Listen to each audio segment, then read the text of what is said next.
And I think it's gonna be a long, long time till touchdown brings me round again to find I'm not the man they think I am at all. Oh no, no, no, I'm a rocket man. Hola a todos y bienvenidos a este episodio número 43 de Palique Divulgativo, un episodio especial. En este caso estamos en el cuarto congreso de jóvenes investigadores de Canarias y el segundo congreso de jóvenes investigadores. Estamos aquí en directo, hoy como siempre a mi lado, en este caso, bueno, somos una pareja nada más, estamos aquí con Víctor de León. ¿Qué tal, Víctor? Bueno, pues aquí estamos con muchas ganas, con invitados de excepción y vamos a ver qué nos depara el día de hoy, que estamos haciendo algo diferente, a ver cómo se nos da la situación de hacerlo en persona, que no tenemos donde esconder las caras de vergüenza. Se me hace rarísimo tenerte aquí al alcance de mi mano, de verdad. Es súper raro. Pues hoy es un programa especial, hoy estamos aquí en este congreso y vamos a hacer un programa dividido en dos partes. La primera parte tenemos el placer de contar con Elisa Fernández Núñez. Bueno, Elisa, ¿qué tal? Buenos días, ¿qué tal? Bien. Buenos Muy días. bien, encantadísima de estar aquí. La verdad es para mí un placer que me hayan invitado a esta ponencia inaugural dentro del cuarto Congreso de Investigadores e Investigadoras de Canarias y con muchas ganas de participar en mi primer podcast.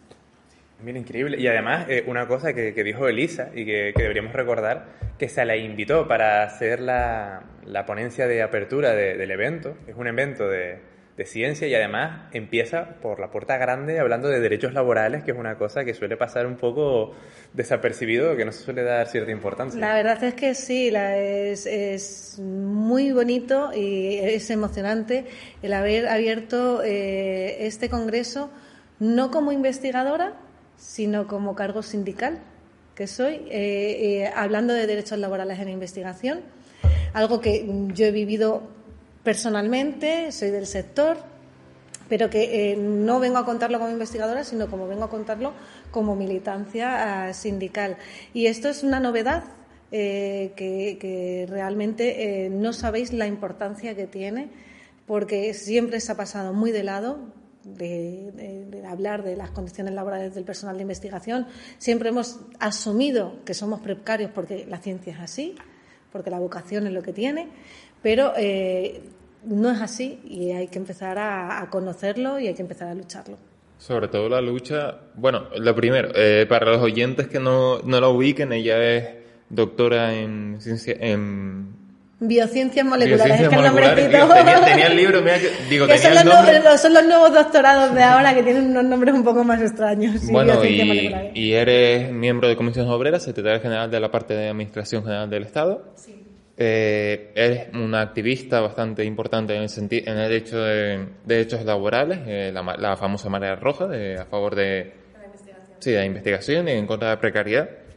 Y lo que estabas comentando antes, ligándolo un poco, la fama que tiene el sistema nacional científico de precario, no, esto es por amor al arte. Es como, yo no puedo comer de amor al arte.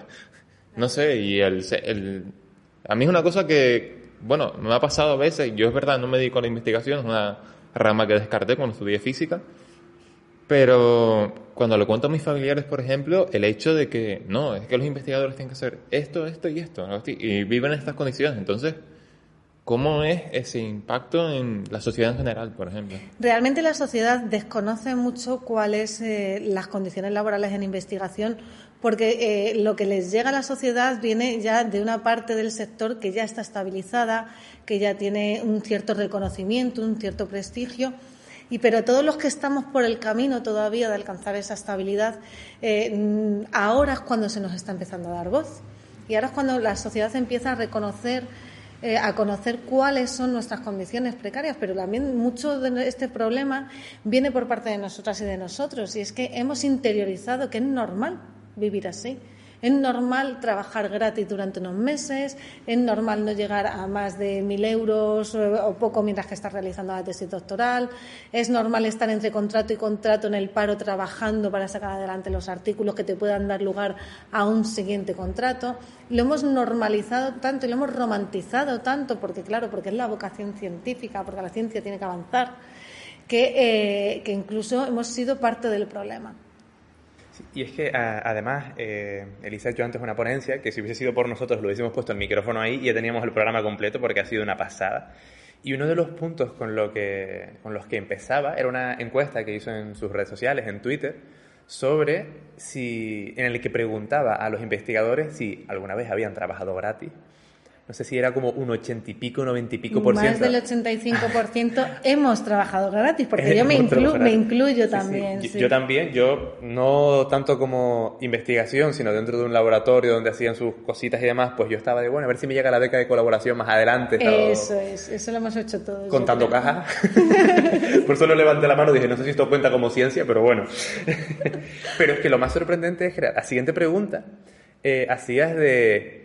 ¿Y si tuvieses que volver a trabajar gratis para terminar la tesis, lo harías? Y creo que, no sé si era tengo por aquí el dato, el 94%. El 94% volvería a trabajar gratis para terminar la tesis, para terminar un artículo o para terminar una serie de circunstancias que te dieran más currículum para poder tener otro contrato que te pudiera mantener en investigación. El 45% dijo que sí incondicionalmente, yo sí. O sea, el tiempo que sea, la situación que sea, lo que sea. Y el otro 40 y tantos % dijo que sí dependiendo de la situación, porque claro, no es lo mismo decir, bueno, mira, vente trabajando, que esto pasa mucho también, vente al laboratorio mientras que vamos solicitando los contratos predoctorales. Claro, eso puede ser 2 meses, 3 meses o puede ser incluso más de un año. Entonces eso, desde mi punto de vista, es una barbaridad. Que te queden 2 meses para poder defender la tesis y tengas que ir terminando de cerrar lo que colea de la defensa, de terminar la escritura, etcétera, etcétera. No es lo mismo 2 meses o mes y medio de trabajo gratis para poder cerrar un trabajo de 4 años. Yo empiezo a trabajar gratis y no sé cuándo me van a poder contratar. Y eso se alarga muchas veces a más de un año. Claro, porque al final llevas ya como una inercia del trabajo, tienes la tesis casi terminada y dices, bueno, unos meses a lo mejor, o claro, puedo conseguir esto y esto me va a abrir unas puertas. Sí, entonces yo no soy defensora de ninguna de esas circunstancias, hay mucho aprovechamiento en ese sentido, hay muchos IPs que dicen, bueno, como tienes el paro, como tienes la prestación por desempleo, tú termina ahora los experimentos y cuando estés cobrando el paro te sientas a escribir en casa. Porque eso ya no es trabajo, no, perdona, la escritura de la tesis doctoral también es trabajo. Y realizarla durante el cobro de la prestación por desempleo es trabajar gratis. Y eso sí que se aprovecha muchísimo. Igual que el vete viniendo al laboratorio mientras que sale la resolución de la FPU. Porque así vas adquiriendo manos para las técnicas y demás. Eso también es trabajar gratis, porque no sabes si la FPU te la van a dar o no te la van a dar, y normalmente las resoluciones de las FPU tardan más de un año en salir. Yo tengo un compañero de carrera que se enfrentó a esa situación de que le habían dado la FPU, pero estaba ahora este año de bypass, de no sé qué estoy haciendo con mi vida, estoy aquí currando gratis, pero no sé cuándo me llega el dinero. Deberías de estar en casa disfrutando, de decir, no tengo que currar porque no te están pagando por ello. Y que además esto se asocia a otra serie de problemas troncales asociados a la ciencia, y es que al final la edad de estabilización de un investigador promedio, más o menos sobre qué edad ronda. ¿A qué edad más o menos un investigador dice, vale, puedo vivir con esto de forma relativamente tranquila, no tengo que estar volviéndome loco con la burocracia ni nada? No, hasta los 40. La media ahora mismo en el CSIC está en los 43 años para las mujeres, 44 años en los hombres. Teniendo en cuenta que defendemos la tesis doctoral en torno a los 28, 29 años, tienes más de 10 años en la que te sigues formando, porque además muchas veces te dicen, es que no, tú es que te estás formando, persona, que es que 12 años para especializarme yo creo que son demasiados. Y ese es uno de los principales problemas, la falta de estabilidad, la gran temporalidad que hay a lo largo de la carrera en investigación. Claro, y ya no es por hacer un comentario clasista, cada vez que alguien dice, no voy a decir esto, pero suele venir el comentario clasista, ¿no? Pero que al final estamos hablando de personas que seguramente sean algunos de los mayores especialistas de su campo, que los están tratando como infantes. De bueno, comentabas tú ese apelativo de niñatos indocumentados, de esos investigadores precarios que reclamaban una serie de mejoras de las condiciones y al final son literalmente, seguramente algunas de las personas o más brillantes o por lo menos que más saben de su campo y que se tratan como niños. Bueno. Sí, se nos trata al personal no estable. Puedes tener muchísimos conocimientos, puedes realmente ser muy excelente. A mí es que la palabra excelencia, lo siento mucho, no me gusta nada. Pero como no has conseguido muchas veces estabilizarte antes, muchas veces por falta de padrino o de madrina, por desgracia, tus reivindicaciones de esas condiciones laborales dignas se tratan como, no, es que no sabes de lo que estás hablando. Porque la persona que sabe de lo que está hablando soy yo, como catedrático, catedrática, que saqué mi cátedra en los años 80, que no me tuve que ir al extranjero más allá de una estancia de 6 meses y que me conseguí la plaza de profesor titular al año y medio de defender la tesis. Entonces, que eso te lo diga una persona que ha tenido esa carrera, que me parece muy bien, que posiblemente también se la mereciera, yo eso no lo discuto, pero no nos lo puede decir gente de esa posición, que nuestras reivindicaciones de unas condiciones laborales, cuando con 44 años no puedes solicitar una hipoteca, pues la verdad es que nos llaman niñatos indocumentados, como nos han llegado a decir, pues es bastante grave. Es que es normal, claro, porque tú lo piensas y te lo ponen así, dices, con esa situación es normal que me quiera ir a probar suerte fuera, pero hay gente que, a mí una cosa que me ha asustado de la investigación y que al final fue uno de mis motivos, es que es verdad que encontré otros campos que me gustaron más, pero el sentido de, sí, pero yo, por ejemplo, no me quiero ir fuera. No quiero, porque aquí las condiciones no me van a permitir tener una vida estable y digo, pues me voy fuera a probar suerte, pero yo no quiero irme, por ejemplo. A ver, el salir al extranjero puede ser muy enriquecedor, ¿vale? Sí, exacto. Siempre y cuando no sea obligatorio. Yo soy una gran defensora de decir, pues mira, si tú quieres hacer una estancia de 6 meses por probar, por hacer, por conectar con otros laboratorios, por aprender técnicas y demás, a mí me parece muy bien. Igual que hay gente que dice, pues mira, yo quiero irme a trabajar al extranjero porque tengo esa intríngulis de decir, esa necesidad de quiero probar, pero que no sea obligatorio, que realmente se tenga la oportunidad de tener una carrera investigadora sin necesidad de salir fuera de manera obligatoria, porque muchos de nosotros y de nosotras también tenemos familia a la que cuidar, personas mayores o menores, y o no tenemos esa necesidad social de decir quiero probar en el extranjero, porque tenemos una forma de ser más retraída y oye, no quiero salir de mi zona de confort, no tiene que obligarnos a salir de nuestra zona de buen confort. Se habla mucho porque realmente, actualmente, España está sufriendo, pues es verdad que no solo lo que se llama esta fuga de talentos, que es una forma un poco rara de decirlo, pero bueno, sino que hay mucha gente de cualquier sector que está emigrando a otros países, sobre todo en la Unión Europea, porque además el salario es mucho más alto, incluso con trabajos no especializados y demás, y eso está generalizado, y a lo mejor una persona de fuera podría pensar, bueno, es que no son solo los científicos, es que estamos todos igual, pero es que incluso dentro de España, comentabas en la charla que un M3, que es el grupo de personas con cierta formación, creo que es grado más máster o algo así. Sí, grado más máster. Si se dedicaban a la investigación, por lo menos los investigadores predoctorales, el primer año creo que cobraban anualmente... El 56% es lo que corresponde claro. a un grupo M3 con la misma titulación que ya tiene el predoctoral. Pero puedo dar las cifras que las tengo aquí apuntadas y a la gente no le gusta hablar de dinero, pero es que quiero que la gente se quede flipando. 17.000 euros anuales. Porque son 17.000 euros anuales y cualquier otro profesional del sector que no se dedica a la investigación, que no tenga que pasar por estos trámites, por este problema de... O que se dedica a la investigación como personal técnico. Claro, por ejemplo, pues creo que superaba los 30.000 euros al año. 30.000 euros merecidísimos, al año. Por supuesto, el problema no es ese. Sino de cómo a un investigador, con todas las trabas y lo complicado que supone desarrollar una carrera investigadora y lo demás lo que se demanda de la sociedad y demás, que cobres que poco más que la mitad. Sí, cobran un poquito más de la mitad, por eso una de las reclamaciones que nosotros... Además que si te pones a echar las cuentas, roza el sueldo mínimo interprofesional. Wow. Le roza el sueldo mínimo. O sea, estamos hablando de personal con grado más máster que está realizando labores de investigación para la obtención del título de doctor, que es el mayor grado formativo que se puede obtener en este país, bueno, a nivel mundial también.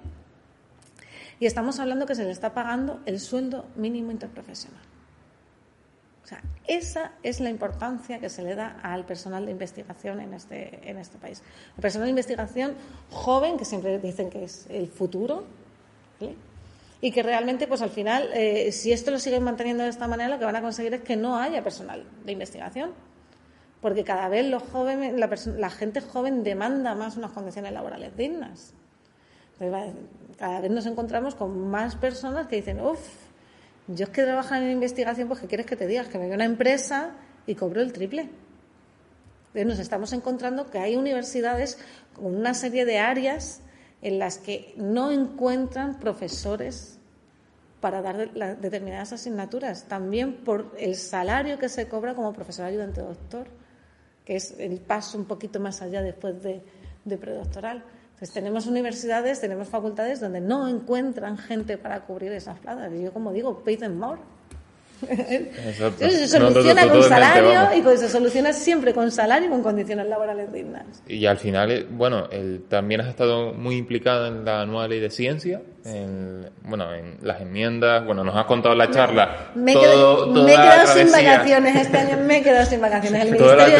El Ministerio de Ciencia me debe unas vacaciones, así de claro. Toda la travesía, con el anterior secretario de investigación, el actual, lo que comentaba Víctor de niñatos indocumentados, indocumentados.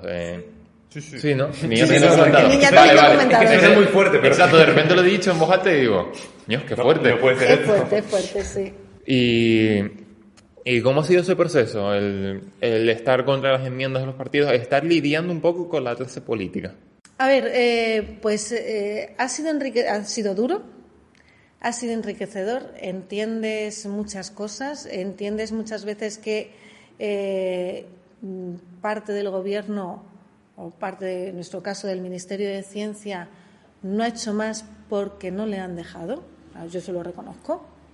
Yo he sido muy crítica con el Ministerio de Ciencia, muy crítica con la ministra cuando cogió el cargo. Y después de reuniones con ellos, con Raquel Lloti, nos hemos ido dando cuenta de que si bien muchas cosas no salen porque no lo ven de la misma manera que nosotros, y están también en su derecho, otras cosas no salen porque, como yo digo, quien manda en este gobierno es el Ministerio de Hacienda, que es el que pone el pasta, ¿vale? Entonces yo entiendo que hay un dinero que es finito, que ese dinero se reparte en muchas bolsas, está la bolsa de las pensiones, está la bolsa del sueldo mínimo profesional, y que los investigadores y la investigación realmente somos un puntito pequeño dentro de la sociedad. Entonces, pero claro, tenemos que tener una visión de futuro, no podemos tener una visión de inmediatez. Entonces, realmente la investigación nos va a aportar una vida con un desarrollo sostenible, con unas condiciones de vida mejores.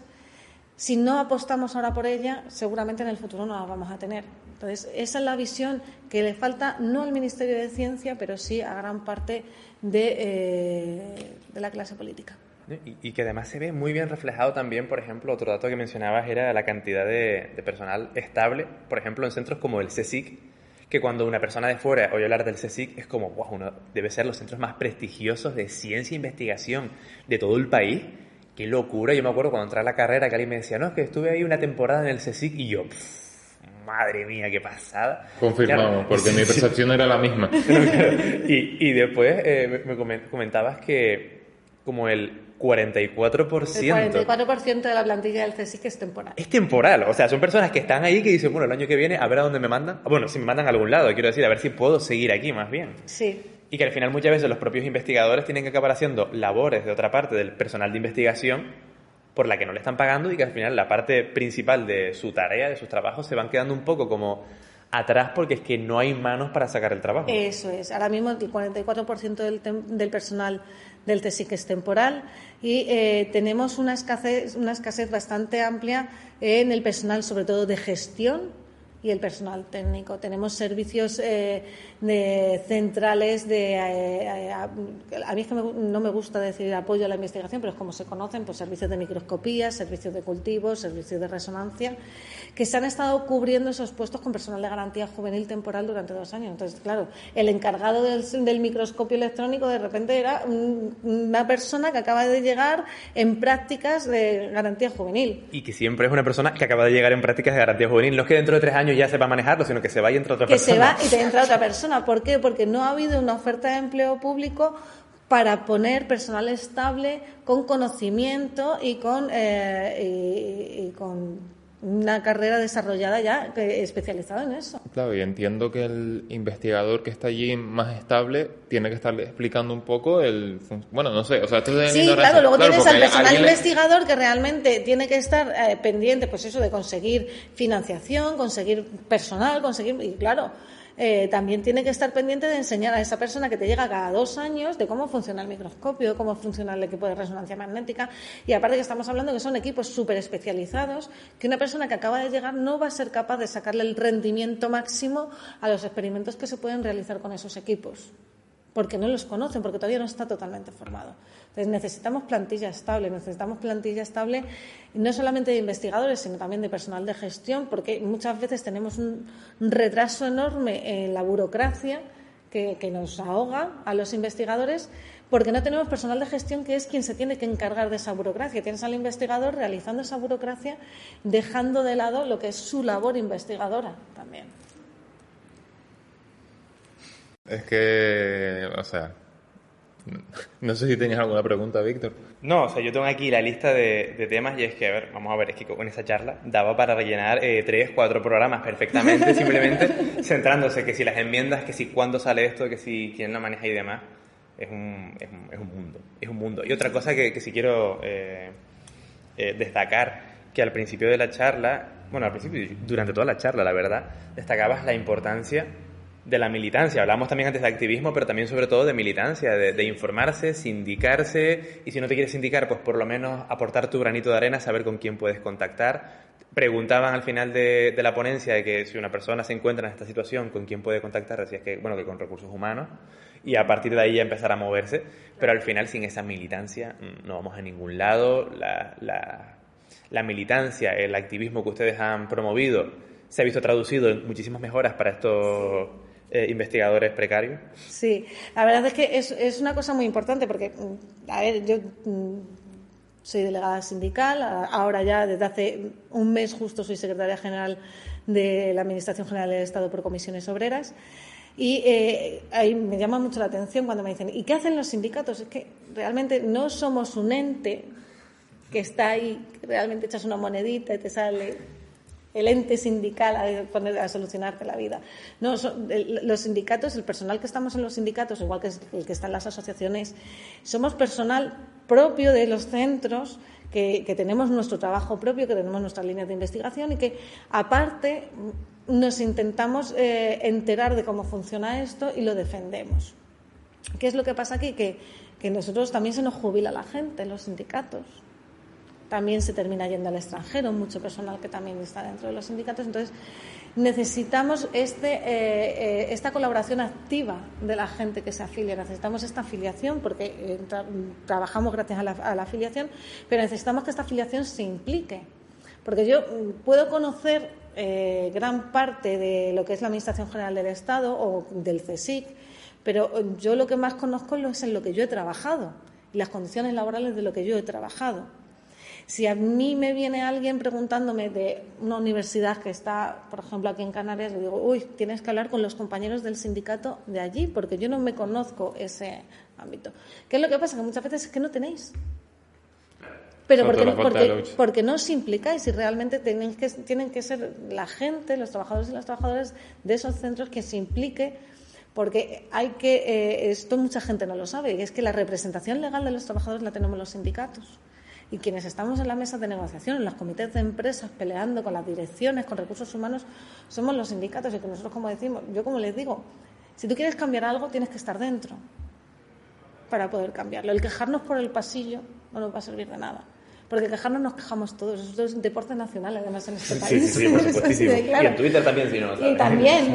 Las redes sociales no hay que menospreciarlas, eso también es cierto. Pero de cara a tener a alguien con conocimiento en la mesa de negociación, cuando te llega un secretario general diciendo niñato indocumentado, no, perdona. Yo sé perfectamente cuáles son las condiciones laborales que hay aquí. Pero para estar en esas mesas hay que estar dentro de la militancia. Sí, no, sí. Mi padre es otro de esos niñatos indocumentados, lo que pasa es que él tiene 60 años y él es sindicalista dentro de su campo, que él es educador infantil. Sí. Puede que el único educador infantil hombre de todo Tenerife también puede ser, pero que al final es un poco lo que he visto yo a raíz de él, es que al final si no te metes dentro, por lo menos si no te mueves, al principio él estuvo muchos años simplemente pues de afiliado, enterándose un poco y demás, al final no sabes ni lo que está pasando. O sea, te cambian las condiciones, tú no sabes qué ha pasado, cuándo podías reclamar, cuáles son los entresijos de ese tipo de problemas, y al final, pues quien sufre son los trabajadores. Y lo que no se escucha no existe. Y eso también está dentro, y eso también es importante dentro de las organizaciones. Dentro de las organizaciones, un sindicato como Comisiones Obreras es un sindicato bastante grande, ¿de acuerdo? Donde abarcamos todos los sectores laborales. Si en una universidad realmente tú dentro del comité de empresa no tienes a nadie del PDI, no tienes a nadie de predoctoral, pero sí que quien está dentro del comité de empresa ya es el personal estable, no se van a escuchar alguna serie de cosas. A lo mejor sí, dependiendo de quién esté dentro de ese comité de empresa, también depende mucho de las personas. Por eso yo siempre invito a participar, a militar activamente dentro del sindicato, de la asociación, porque lo que no se escucha no existe. Entonces te tienen que escuchar tus propios compañeros primero y te tienen que escuchar después en la... Claro, y a mí una cosa que eso, la percepción social, una cosa que me he dado cuenta, porque este año es verdad que Palí, que es un podcast que está muy enfocado en la defensa de la biodiversidad, y siempre que había una manifestación pues intentamos ir, y fuimos a una que fue en junio, la de Salvador el 11 de junio, sí. En junio, pues en contra de los macroproyectos turísticos que existen. Y claro, una cosa que me llamó la atención es que pusimos muchas cosas en Twitter y algunas tuvieron bastante repercusión, y la gente, no, pero luego no hacen nada, tal, salir a la calle y no sé cuánto. Y no sé si desde el mundo de la defensa de los derechos de la investigación también ocurre, o sea, que el trabajo que hacen los sindicatos dentro de la organización, o sea, con las instituciones, etcétera, está un poco invisibilizado, y lo único que se ve más o menos es las protestas en la calle. A ver, somos un sector, el sector de la investigación, somos un sector, como os he dicho antes, muy ombliguista, ¿vale? Nos miramos mucho el ombligo y muchas veces defendemos nada más que las condiciones laborales del momento, en la situación en la que estás. Entonces, cuesta muchísimo movilizar al sector de investigación. Ahora mismo la verdad es que cuesta muchísimo movilizar a la mayoría de los sectores laborales, pero bueno, sí que es cierto que en el sector de la investigación, como tenemos tantas escalas diferentes, si tú estás defendiendo la carrera del personal técnico y de gestión, el personal investigador no te sale a la calle porque dice que eso no le afecta. El personal predoctoral no te sale a la calle porque te dice que eso no le afecta. Cuando se han estado defendiendo la indemnización por final de contrato en la calle, el personal técnico decía, a mí esto no me afecta. Los IPs, a mí esto no me afecta. Los IPs solamente salen cuando estamos hablando de subir la financiación de los proyectos. Es complicado encontrarte IPs. Los hemos visto, pero una gran minoría en el resto de las concentraciones o movilizaciones que se ha llevado a cabo del sector. Y entonces, ese es un problema muy importante. No tenemos conciencia de clase. Tenemos conciencia de clase de que lo que se tiene que mejorar son las condiciones laborales de todo el mundo. Entonces tenemos que estar en las movilizaciones de las condiciones laborales de todo el mundo, aunque no sea a tu escala, aunque eso no te afecte a ti. Realmente yo ahora mismo, todas las mejoras de la ley de la ciencia prácticamente no me afectan ninguna. ¿Vale? Pero ahí hemos estado. La solidaridad un poco. Y nuestros compañeros prácticamente de la sección sindical de comisiones en el CSIC, de comisiones en la Administración General del Estado, incluso de comisiones confederal, no le afectaba la ley de ciencia, porque muchos ya era personal, incluso ad honorem. Estamos hablando que ya es profesor de investigación, jubilado, con reconocido prestigio y demás, y es quien más ha peleado en las mesas de negociación por las condiciones laborales del resto del personal. Entonces, eso es lo que es una visión que nosotros queremos trasladar, la conciencia de clase. Hay que defender en todo momento cualquier lucha laboral de cualquier parte de la escala de investigación.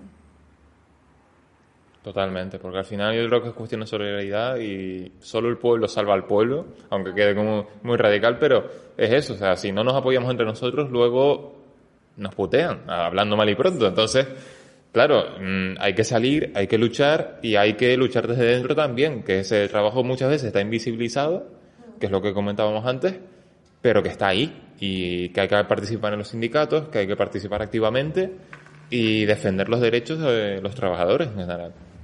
De todas las partes. Pues yo no sé cómo lo ven, yo creo que ha quedado un programa bastante redondo. Exacto, porque ya estamos justo en el tiempo, entonces yo creo que tiene un reloj interno increíble, que es cuando me empieza a temblar la pierna, digo, bueno, ya me toca ir cortando. La alarma del La móvil, verdad pero que no te- encantadísima, mi primer podcast en presencial, la verdad. O sea, El que nuestro por mi también. parte, sí. Y además muy bien, muy rodado todo y os lo agradezco un montón. Pues gracias a ti por aceptar la invitación, porque, bueno, lo comentaban los de Ginte en la charla, de que te propusieron la charla y dijiste sí. Siempre digo sí. Pues vamos. Luego me crea problemas, es decir, siempre que sí para ajustar la Esperemos que agenda, no, yo sí me voy. pero siempre digo sí. Porque cuando te contacté por Twitter fue como sí, y nosotros, genial. Sí, O sea, nosotros en casa tirando voladores, en plan, no me lo puedo creer. sí, no, yo siempre digo sí porque creo que esto es una cosa que muchas veces ha sido hasta tabú el poder hablar de ello, por miedo, porque es que si me quejo no me van a volver a renovar el contrato, es que no sé qué, y eso también sigue pasando muchísimo, también lo entiendo porque realmente sí que pasa. ¿Vale? Y como a mí ya no me pueden decir, no, mira, es que no te voy a renovar el contrato, pues yo siempre digo sí, para que por lo menos se escuche esta lucha. Pues muchísimas gracias por pasarte, Elisa. Ha sido un auténtico placer. Y con esto terminamos la primera parte del programa y ya luego veremos a quién entrevistamos, porque es verdad que está un poco en el aire, entonces. Sí, vamos a ir ahora a captar gente por ahí. A captar gente y a ver si completamos la otra mitad. Pues Estupendo, muy bien. nada, con esto finaliza la primera parte y nos escuchamos en nada. Bueno, chao. Cobra lo que tengas que cobrar, pero hazlo por amor al arte. Pero no confundas precio con valor, amor al arte. Lápiz y papel, nada mejor que hacerle el amor al arte. Arrancamos con la segunda parte de este episodio número 43, de nuevo con Víctor a mi lado. Hola, efectivamente, pues aquí seguimos y para esta segunda mitad del programa contamos con Laura Esama, presidente de Ginte. ¿Qué tal, Laura? Hola, ¿qué tal? Muchísimas gracias por la invitación. Bien, gracias. La verdad que muy contentos con cómo se está desarrollando el congreso que se celebra hoy, día 17 y mañana 18, y disfrutando también de todo este Es un show, ¿no? Además me encanta. Esto no sé si quedará grabado o no, si no ya lo recortamos si hace falta. Esto queda pero, muy pero natural. es genial porque fuera de cámaras nosotros ya nos hemos equivocado tantas veces que ya es como que hemos dado carta blanca que cualquiera aquí es como, nos vamos, no Sí, pasa porque nada. técnicamente iba a presentar yo, pero hoy no te... ¿Ves? Ahora me sale bien. Y ahora sí puedo hablar. Sí, hay una Bueno, especie de sin reacción problema. alérgica a la calima que tiene Dani, por si acaso. Sí, estoy seseando un poco este programa, ¿vale? Para que lo tengan en cuenta, no es mi tono de voz normal, pero bueno, se intenta. No sé si... Bueno, la pregunta es un poco... Yo creo que la fundamental es ¿qué es Ginte y por qué nace? Ginte es la Asociación de Jóvenes por la Investigación, en concreto de Tenerife. Surge de la necesidad de fomentar o de luchar por esos derechos laborales, porque hasta hace algún tiempo incluso se entendía que estos investigadores predoctorales eran becarios cuando ya realmente tienen una formación, están desarrollando una actividad que es laboral y por la que debería ser remunerada y con una serie de derechos laborales, ¿no? Entonces, Ginte tiene diferentes ramas. La parte de derechos laborales, defender todo eso que nos corresponde como investigadores, potenciar también unas condiciones laborales dignas para los jóvenes investigadores, en este caso de Canarias y de Tenerife, tanto predoctorales como postdoctorales, difundir y expandir esa labor investigadora que se realiza entre los diferentes departamentos y crear sinergias entre los equipos, como hoy precisamente que estamos con este congreso multidisciplinar, donde parte de lo interesante y de lo que lo hace distinguido respecto a otros congresos es la capacidad de interaccionar entre departamentos, de compartir diferentes temáticas y conocernos entre todos en la universidad y en este caso, que es el segundo Congreso Internacional, también todas aquellas personas que han venido desde diferentes puntos de nuestro país y de otros países. Es lo interesante. Sí. Bueno, sí, claro, porque al final, para la gente que no lo sepa, aquí hay ponencias de Derecho, hay ponencias de Química, de Biología, de Astrofísica, Ciencias Ingeniería. de la salud, ciencias, humanidades. De arte también. Parte de lingüística. Hay una rama muy amplia y este año tenemos más de 200 participantes, algo que es muy rico para un congreso, sobre todo también sin olvidar que estamos en Canarias, que somos jóvenes, que estamos en un territorio relativamente más chiquitín en comparación con otros puntos de España y otros países donde se celebran congresos más multitudinarios, ¿no? Entonces, si comparamos a nivel estadístico el porcentaje de población asistente, cómo ha ido creciendo a lo largo de los años la asistencia a los congresos y el prestigio de los congresos, porque precisamente esto, que antiguamente no fuera internacional y se celebró el primer internacional anteriormente y ahora el segundo, significa que va mejor, y eso nos entusiasma y nos hace ver que se está mejorando y que se está luchando y que todo eso tiene unos frutos que estamos viendo en las últimas fechas. Y que además, que lo mencionabas, estamos hablando de más de 200 investigadores que han venido a hablar un poco sobre sus proyectos, pero también sobre todo a establecer como una red social. Por supuesto, no es solamente contar lo que tú haces, que es importante y que te sirve de bagaje para aprender a difundir la ciencia, porque una cosa es trabajar en tu laboratorio, en el departamento, y otra cosa también es aprender a contarla, traducir todo eso tan complejo que realizamos en palabras o en texto de manera sencilla. Es muy difícil. Y entonces es importante también aprender a comunicarlo y a realizar networking, crearse sinergias, contar entre lo que estábamos hablando antes, entre departamentos. Y de hecho este año es un año en el que yo he visto bastante networking y es una satisfacción tremenda que de este congreso salgan nuevos proyectos, colaboraciones, que se conozcan, dar a conocer la labor que se realiza en las diferentes secciones de las facultades, tanto, ya digo, en Tenerife, en Canarias y fuera de Canarias. Claro, porque ya no es solo a nivel de que la gente, que a lo mejor que no se dedica a la ciencia necesariamente, sepa que en Canarias se hace mucha ciencia de calidad, aunque a veces puede ser un concepto un poco raro, ciencia de calidad, como un oxímoron, ¿no? Como que ya con decir que se hace ciencia muchas veces es suficiente. Se habla mucho del tema de la excelencia y demás, pero creo que es importante, que lo comentaba también Elisa antes, fomentar estas redes en las que las propias personal de investigación, como decía ella, se conozcan entre ellos, establezcan esas conexiones, y en este caso Ginte ha servido como puente, ya no solo para que nazcan nuevos proyectos, sino también para una serie de reclamaciones históricas que se han hecho desde el ámbito laboral en los investigadores, que hasta ahora por lo menos ha sido siempre muy precario.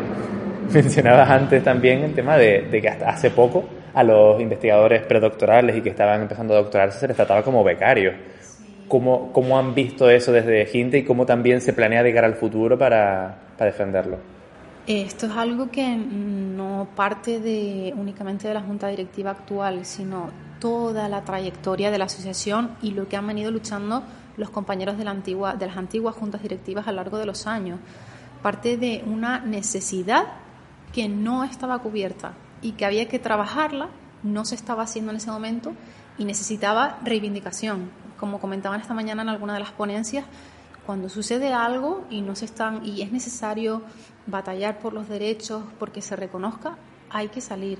Y desde aquí, bueno, aprovecho para fomentar todo el tema del asociacionismo. Es vital, es importante, porque hay que defender, batallar o por lo menos dar voz y que se conozcan nuestras necesidades y saber cómo afrontarlas. En este caso, desde Ginte tratamos de mediante el diálogo abrir una puerta para colaborar con ministerios, con otras entidades que también están metidas en el tema de lucha de los derechos de los trabajadores, en este caso de investigación, para entre todos dar voz a lo que se necesita, porque cuando trabajamos con personas dentro del sector que sea, no es lo mismo verlo desde fuera que preguntar directamente al trabajador: oye, tú que estás en ese plano, ¿qué es lo que necesitas? ¿Qué es lo que has detectado? Y es muy importante que alguien haga de mediador entre el trabajador y las entidades de financiación, empresas, ministerios, y parte de esa labor es lo que realiza Ginte, aparte de, como estamos viendo en el Congreso, el fomento del desarrollo de la ciencia, de la cultura también que tenemos de la investigación científica profesional y de calidad, como estaban comentando, porque la ciencia se rige en unos principios, unos criterios de calidad que hay que cumplir, con la transparencia, todos estos temas que no es que salga de manera espontánea de todos, que todos al final somos un poco científicos porque nos planteamos cuestiones vitales de la vida y a través de la ciencia, de los protocolos o del método científico se establecen los pilares para trabajar y conseguir unos resultados concisos y fiables que podamos traducir para el público general y para empresas y de todo, universidades, en congresos como el que vemos hoy en día. Sí, exacto, porque al final un poco lo que comentabas asociacionismo y bueno, y lo que comentaba Lisa del sindicalismo, que al final es la unión hace la fuerza y que si nosotros no armamos escándalo con nuestros derechos, no lo va a hacer nadie. Entonces, es la importancia de, en este tipo de congresos, no solo comunicar ciencia, sino defenderla.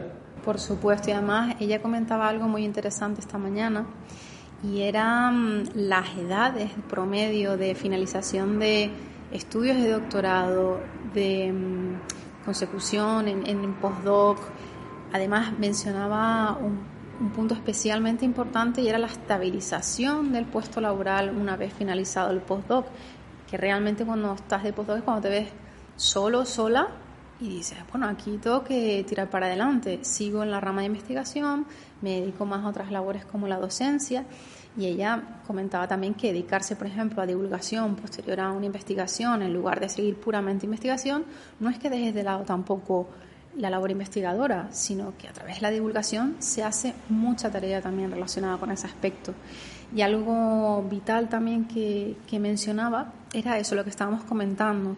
Si una persona promedio terminaba el doctorado a los 20 largos, vamos a ponerle sobre unos 28 años, luego para estabilizarse y conseguir su plaza definitiva, era, no sé si recuerdo, como en torno a unos 42, 43 años, algo que es especialmente alarmante y llamativo esas cifras, porque cuando, y esto también lo mencionaba ella, cuando lo comparaba con las cifras que se dan en empresa, a diferencia de otros sectores, en empresa no pasa que haya una estabilidad laboral a los 40 y algo, sino que se da muchísimo antes. Entonces, toda esta situación que realmente es precaria, y hace poco, de hecho, recientemente habían manifestaciones en la Universidad de California fomentando los derechos del trabajador, decía una frase que me llamó especialmente la atención: la pasión no paga mi renta. Y aunque la pasión es lo que nos guía y lo que nos fomenta, porque la carrera investigadora es muy vocacional, se necesita un contrato laboral asociado y que se reconozcan los derechos y que se pague bien, porque en España todavía se sigue aportando una cantidad financiera muchísimo menor respecto a otros países. Entonces, todo eso hay que definirlo bien, hay que irlo trabajando, y parte de esa labor, ya te digo, intentamos hacer en la medida de lo posible, por supuesto, porque es complejo combinar las actividades laborales de cada uno con el asociacionismo, pero se intenta hacer por lo menos lo mejor posible para tirar para adelante, que es lo que nos interesa, y para que se sepa lo que se necesita y luchar siempre que podamos con todo esto. Porque al final Ginte actúa no necesariamente como un sindicato, pero es un poco esa asociación, sí, esa palabra efectivamente, que yo tampoco voy a pronunciar, esa capacidad para asociarse, pero claro, al final todas las personas que forman parte de Ginte son investigadores que están con su carrera de investigación y se dedican exclusivamente a eso, pero es que además sacan tiempo para hacer una serie de reivindicaciones. No es, a lo mejor, dentro de los sindicatos, por ejemplo, sí existe la figura del liberado sindical, que es súper importante porque es una persona con experiencia en su campo que puede dedicar todo su tiempo a estudiar cómo cambiar esas condiciones que ha vivido en sus propias carnes, sino que ustedes, encima, tienen que lidiar no solo con esta carga, sino que además con su propia actividad profesional, que de dónde sacan tiempo, porque se habla mucho también de la vocación y demás, pero la vocación no paga facturas. ¿De dónde sacan ese tiempo para, además de investigar, además de todo esto, tener todavía esa energía para asociarse, luchar por derechos y luchar por que se realicen este tipo de eventos, por ejemplo? Víctor, pues porque es importante hacerlo. Y si todos nos quedamos con una actitud pasiva, no avanzamos a nivel social en el tema de derechos laborales. Está claro que quita tiempo de vida personal, que no es solamente porque cada uno tiene sus obligaciones laborales. Entonces ahí depende cada uno si quiere invertir parte de su tiempo personal, y lo ideal, como comentas, es que ese tiempo se invierta como, o sea, se remunere como un trabajo, porque puedes invertir muchísimo tiempo, y de hecho las organizaciones de todo, de Todo eso demanda bastante tiempo, pero hace falta esa motivación que caracterice a todo el que quiere involucrarse también a nivel más profundo, porque hay diferentes niveles.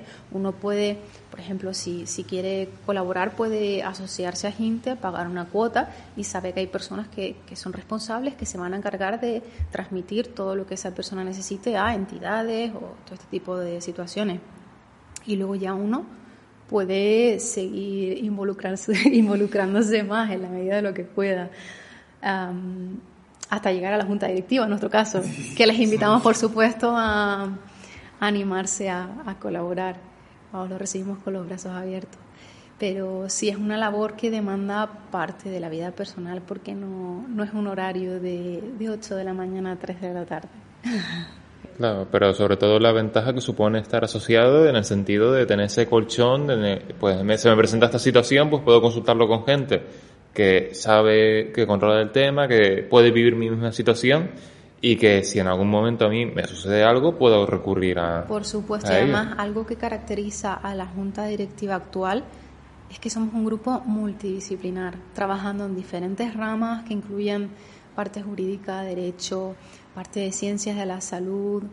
Entonces, todo eso al final da una serie de conocimientos que puede enriquecer a otras personas que hayan pasado por las mismas situaciones, estén pasando incluso situaciones nuevas que tengamos que afrontar, y aunque no podamos resolver de manera directa, porque, por ejemplo, a lo mejor yo no soy abogada, sí que pueda contactar y derivar con otros servicios que puedan servir de asesores para esa persona con ese problema o ese grupo de personas que de otra manera no hubieran podido o hubiera sido mucho más complejo resolver. Al fin y al cabo es lo que mencionaba al principio, somos un vehículo mediador para transmitir ese mensaje o para intentar, en la medida de lo posible, resolver conflictos o la necesidad del grupo de investigadores.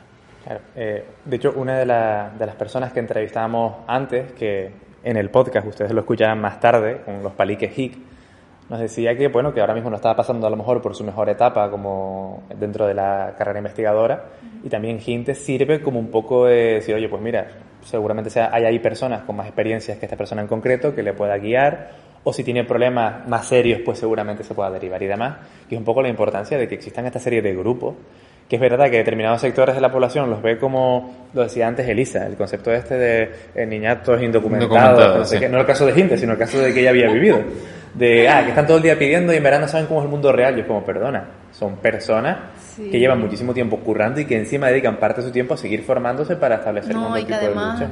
Algo interesante es que cuando se reivindica eso, y sobre todo desde asociaciones nacionales o bien en Canarias, la nuestra, cuando nosotros solicitamos algo hay que hacer alegación a unos estatutos, a unas necesidades. No es que se solicite espontáneamente y de la nada, sino que tiene una base legal, como por ejemplo el proyecto de ley que se presentó al Parlamento y fue aprobado con la ayuda de Ginte. Todo eso tiene mucho trabajo detrás, no sale de manera esporádica, sin fundamentar. Entonces es mucho trabajo, se aleja mucho de ese comentario que estabas mencionando, bastante desafortunado, y es necesario clarificarlo, claro, que todo va sustentado y tiene un fundamento, con muchas horas de trabajo detrás. Y respecto a lo que comentabas también antes de que hay investigadores e investigadoras que no están en su mejor momento, desde aquí aprovecho el podcast para transmitir un mensaje.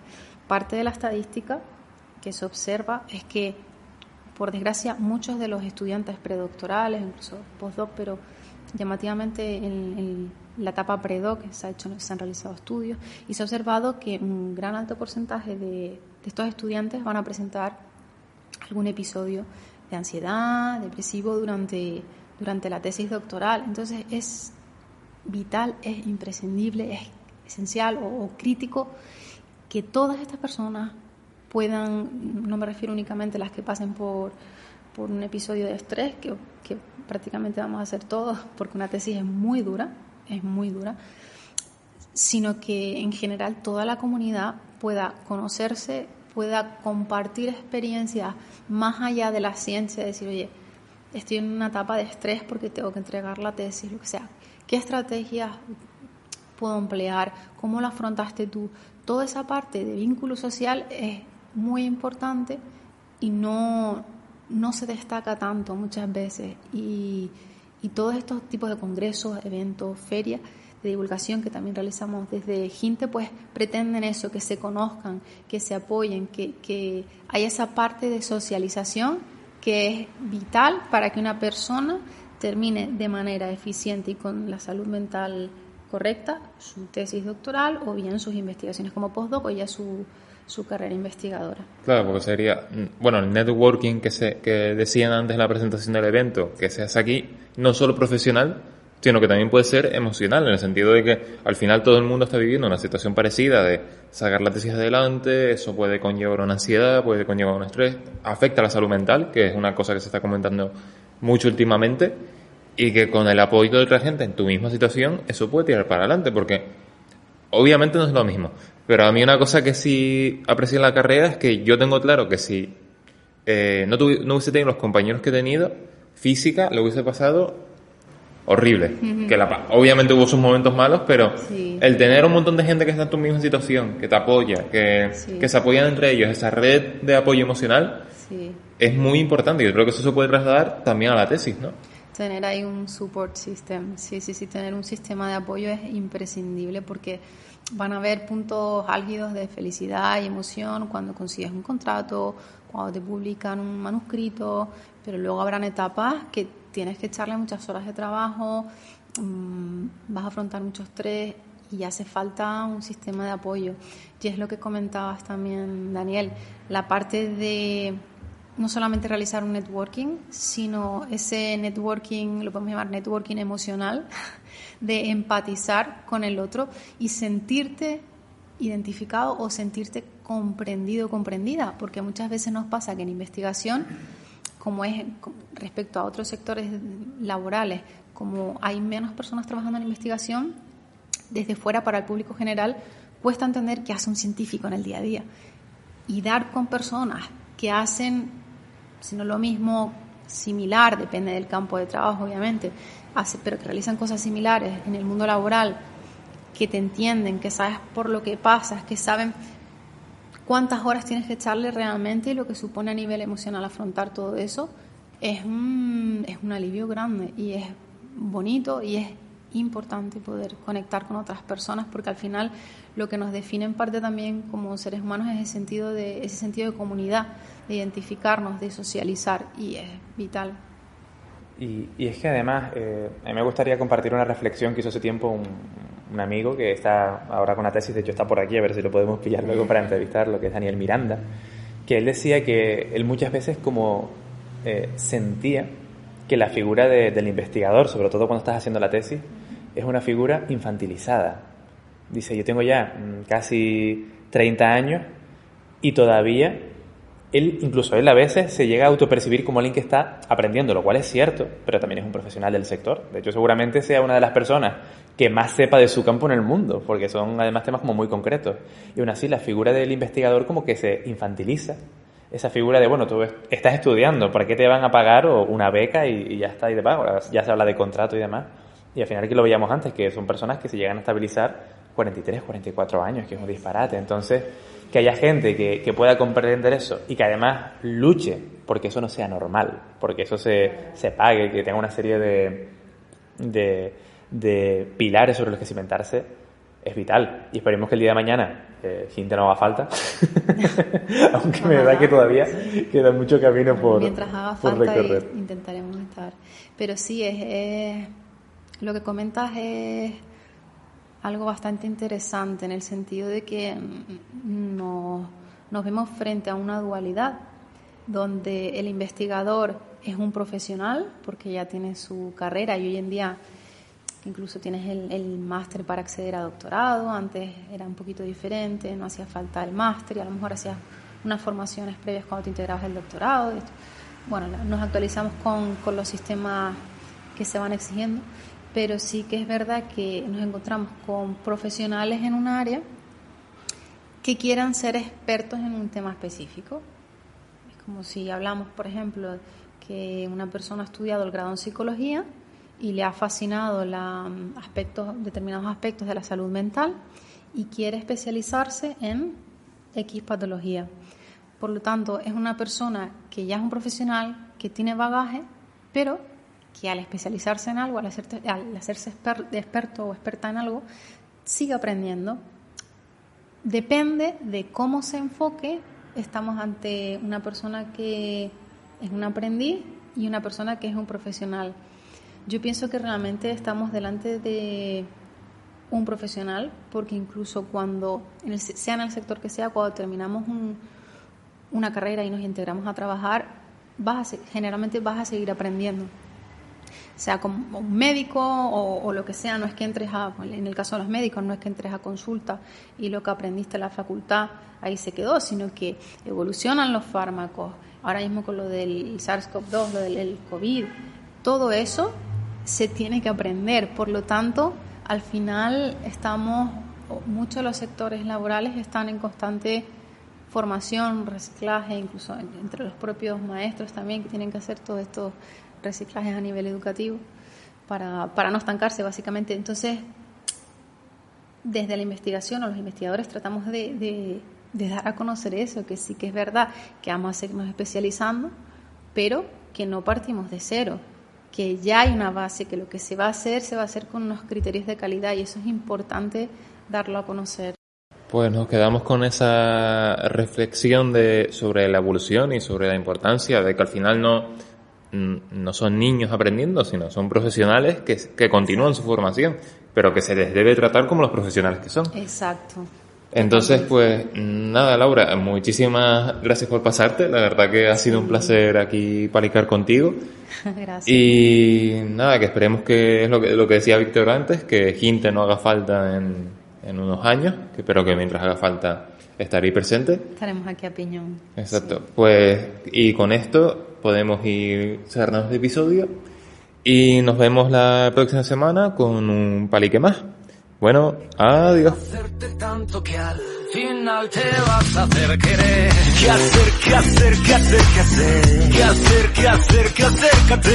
¿Qué hacer cuando entras a matar y me rematas a placer? ¿Qué hacer, qué hacer, qué hacer, qué hacer? Yo ya no sé qué hacerte más.